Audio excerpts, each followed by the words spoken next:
Hey everyone, enjoy the show. Let's try this again. Hey, it's Jeff from the Antiques Network. How you doing today?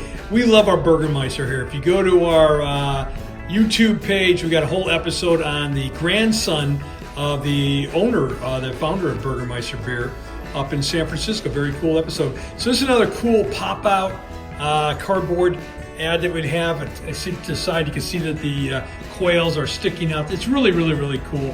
If you are into beer advertising, Burgermeister in general, or just some cool vintage advertising, this be for you.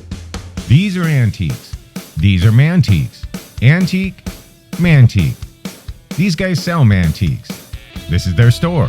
We're bringing stuff every day, in and out, in and out, in and out. We're shaking and baking. These are their customers. Give me the rundown on the GMC. This lived in a bar in Ghent, in Belgium. Follow Jim and Jeff from 9 to 5 or after hours as they buy, sell, and restore the coolest stuff for the coolest collectors worldwide.